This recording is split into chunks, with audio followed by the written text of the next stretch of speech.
नमस्कार, स्वागत आप सभी का सिलसिला बाजारों का में। मैं आपके साथ अखिलेश हाटी और सिलसिला बाजारों का में एक बार फिर से लेकर आ गया हूं आपके लिए कम्युनिटी बाजार का अपडेट। जानेंगे कि आज हफ्ते के आखिरी कारोबारी दिन कम्युनिटी बाजार किस हिसाब से खुलता हुआ नजर आ रहा है और उस पर हमारे ऊपर जी की क्या राय है। तो सबसे पहले शुरुआत करेंगे यहाँ पे नॉन एग्री कम्युनिटीज में सोने और चांदी से।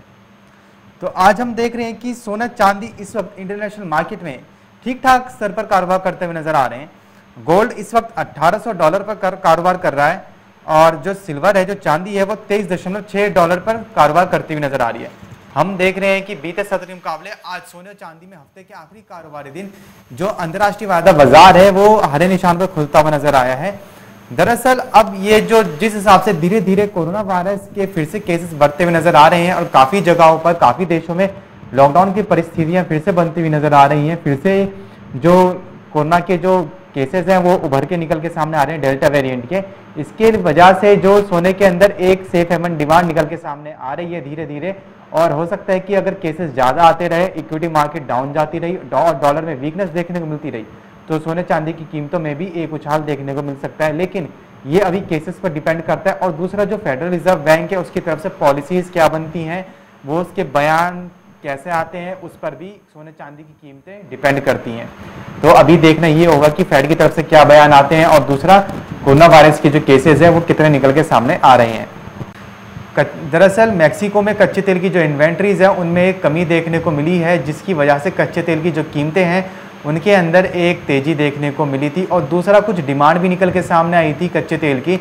लेकिन अब कुछ जानकार ये भी बता रहे हैं कि जिस हिसाब से कोरोना वायरस के जो केसेस निकल रहे हैं उनमें एक कच्चे तेल की जो डिमांड है वो थोड़ी कम होती हुई नजर आ सकती है अगर लॉकडाउन की परिस्थिति फिर से लगती है, और कच्चे तेल की कीमतों में एक नरमी देखने को मिल सकती है।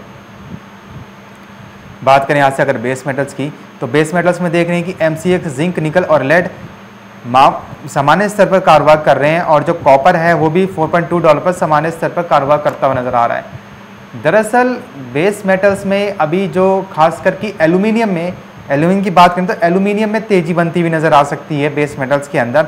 और इसी के साथ बात करें अगर बेस मेटल्स में बाकी बेस मेटल्स की, तो बेस मेटल्स में बात करें अगर कॉपर की, तो कॉपर की जो कीमतें हैं उनके अंदर एक नरमी देखने को मिल रही है। जिस हिसाब से चाइना सेंट्रल बैंक ने बताया है कि जो चाइना सेंट्रल बैंक की तरफ से जो खबर निकल के सामने है कि जो आगे जाके अपनी मॉनेटरी पॉलिसी में कुछ बदलाव कर सकता है, जिसकी वजह से इकोनॉमी में थोड़ी भी फेरबदल हो सकती है, जिसकी वजह से कॉपर की कीमतों में हल्की नरमी दर्ज की जा सकती है। इसी के साथ बात करें निकल की, तो निकल में भी ये निकल के सामने आया है कि जो सरकार है वो इकोनॉमी में जो प्रॉपर्टीज़ हैं, प्रॉपर्टी के जो डेवलपमेंट में उसमें थोड़ा हाथ खींच सकती है। हालांकि डेवलपमेंट भी होगा लेकिन थोड़ी हाथ भी खींचती हुई नजर आ सकती है, जिसकी वजह से बेस मेटल्स की जो डिमांड है वो थोड़ी बहुत कम होती हुई नजर आ सकती है। इस वक्त हमारे साथ जुड़ी है रूपा जी। आइए उनसे जान लेते हैं कि आज किस नॉन एग्री कम्युनिटी में क्या करके चलना सही रहेगा। रूपा जी, बहुत बहुत स्वागत है आपका मार्केट एमसीवी पर। जी गुड मॉर्निंग। रूपा जी, देख रहे हैं आज सोना एक बार फिर से $1800 पर कारोबार करता हुआ नजर आ रहा है, तो अब आपको क्या लगता है सोने चांदी में क्या हफ्ते के आखिरी कारोबारी दिन ये जो तेजी बनी है, क्या अगले हफ्ते के पहले कारोबारी दिन में दिखती नजर आ पाएगी? देखिए, सोने के अंदर एक बार फिर से निचले स्तरों पर खरीदारी लौटी है। अभी बाजार जो है काफी रेंज बाउंड है। अभी भी हम ये नहीं कह सकते कि यहाँ से बहुत ज्यादा अपसाइड या बहुत ज्यादा डाउनसाइड कोई बनता हुआ दिखाई देगा। अभी फिलहाल $1820 तक ऊपर में सोना जा सकता है। जैसे कि मैंने पहले भी बताया था कि रेंज जो है इसकी 1760 से लेकर $1820 तक देखने को मिल सकती है। सेम एज इट इज यही रेंज अभी भी एक्सपेक्टेड है। नीचे में 1780, अब अगर गिरता है नीचे में 1780 अहम एक सपोर्ट है। अगर उसको ब्रेक करता है तो बाजार नीचे में 1760 से 1720 तक लुढ़क सकता है। वहीं ऊपर में 1820, तो ये रेंज के बीच में घूमता हुआ फिलहाल दिखाई देगा। Short term strategy intraday point of view से आज बाय कर सकते हैं, क्योंकि आज शॉर्ट टर्म में फर्स्ट हाफ में कमोडिटीज के अंदर सोने के अंदर तेजी देखने को मिल सकती है, और सोना एक बार 47,500 से लेकर 47,600 की रेंज में जाता हुआ दिखाई दे सकता है। सेम एज इट इज चांदी के अंदर भी अपसाइड मोमेंटम बन सकता है, और चांदी के अंदर भी सितंबर वायदा 63,200 से लेकर 63,500 का स्तर छूता हुआ दिखाई दे सकता है। वहीं इनकी एक्सपायरी भी काफी पास है, तो इसके चलते मुझे लगता है कि अगले महीने की अगर हम बात करें दिसंबर वायदा, तो उसके अंदर चांदी 64,000 तक ऊपर जा सकती है। जी, ये से रूपा जी बात करें अगर कच्चे तेल की, तो कच्चे तेल में देख रहे हैं कि आज तेजी के साथ कारोबार दर्ज किया जा रहा है, तो अब आपको क्या लगता है, क्या कच्चे तेल में इतनी डिमांड है जिस हिसाब से तेजी देखने को मिल रही है? देखिए, कच्चे तेल में जो तेजी देखने को मिली है ये लगातार पूरा ये वाला वीक जो है वो तेजी के साथ ही कारोबार करता हुआ दिखाई दे रहा है। पिछले हफ्ते में हमें गिरावट देखने को मिली थी। दरअसल एनर्जी इंफॉर्मेशन एडमिनिस्ट्रेशन के मुताबिक जो 3 अगस्त 2021 को जो वीक समाप्त हुआ, वहां पर 3 मिलियन बैरल कच्चे तेल का ड्रॉ हुआ है और इसकी वजह से बाजारों के अंदर तेजी देखने को मिली है और आगे भी अभी उम्मीद की जा रही है कि तेजी जो है वो थोड़ा बहुत कायम रह सकती है। लेकिन कुछ एक नेगेटिव खबरें भी हैं कि मैक्सिको की खाड़ी में कच्चे तेल का उत्पादन एक बार फिर से पटरी पर आ रहा है। तो अगर प्रोडक्शन बढ़ता है तो फिर वापस से इम्पैक्ट जो है वो डाउन साइड का आता हुआ दिखाई दे सकता है। लेकिन फिलहाल तो बाजार थोड़ा सा सपोर्ट लेता हुआ दिखाई दे रहा है और नीचे में $65 ऊपर में $68 के बाद अगर अब सस्टेनेबिलिटी आती है तो $70 तक एक बार ऊपर जाता हुआ दिखाई दे सकता है। जी, तो यानी कि ऊपर भी जाता हुआ नजर आ सकता है। अभी हाल फिलहाल में ये सारा कुछ डिमांड पे डिपेंड करेगा कि डिमांड कैसे निकल के सामने आ रही है।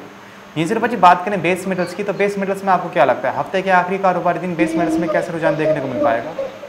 देखिए बेस मेटल्स भी अभी मिला जुला रुझान है। बेस मेटल के अंदर भी अब बाजारों में ऊपरी स्तरों पर गिरावट हावी होती हुई हम देख रहे हैं। निकल भी ऊपरी स्तरों से लुढ़क चुका है और कुछ खबरें ऐसी निकल कर आई जिसने बेस मेटल को ऊपरी स्तरों पर दबाव बनाता हुआ दिखाई दिया है और इसके चलते थोड़ा सा प्रेशर जो है वो बनता हुआ दिखाई दे रहा है। आज फर्स्ट हाफ के अंदर यानी कि आज का हफ्ते का आखिरी कारोबारी दिन मुझे लगता है कि आज थोड़ा सा दबाव में रह सकता है, लेकिन 700 के ऊपर अगर सस्टेन है कॉपर तो कोई बहुत ज्यादा गिरावट की आगे उम्मीद नहीं है। अगर 700 टूटता है तो 680 तक नीचे लुढ़क सकता है। एज इट इज जिंक के अंदर भी 244 तक डाउनसाइड मैक्सिमम देखने को मिल सकता है। निकल में 1380 तक बाजार एक बार नीचे लुढ़क सकता है। तो आज इंट्राडे में थोड़ा सा ऊपरी स्तरों पर दबाव बनता हुआ दिखाई दे सकता है। जी, तो जैसे कि रूपा जी ने बताया कि आज बेस मेटल्स में हफ्ते के आखिरी कारोबारी दिन इंट्राडे के अंदर बेस मेटल्स की कीमतों में एक दबाव बनता हुआ नजर आ सकता है। रूपा जी जानना चाहेंगे आपसे वो कौन सी नॉन एग्री कम्युनिटीज रहेंगी जिनके अंदर आज मुनाफा कमा के चला जा सकता है? देखिए आज सोने चांदी में बाय कर सकते हैं और इसी के साथ आज क्रूड में भी बाय करके चला जा सकता है। जी, तो जैसे कि रूपा जी ने बताया कि आज इंट्राडे के अंदर सोने चांदी में खरीदारी की रणनीति अपनाकर चल सकते हैं और सोने चांदी के साथ साथ कच्चे तेल की कीमतों में भी खरीदारी की रणनीति अपनाई जा सकती है। तो ये तो बात करी थी हमने यहाँ पे नॉन एग्री कम्युनिटीज़ की। तो फिलहाल सिलसिला बाजारों का मैं बस इतना ही, लेकिन अब कहीं जाएगा नहीं क्योंकि खबरों का सिलसिला लगातार यूँ ही बना रहेगा मार्केट टाइम्स टीवी पर।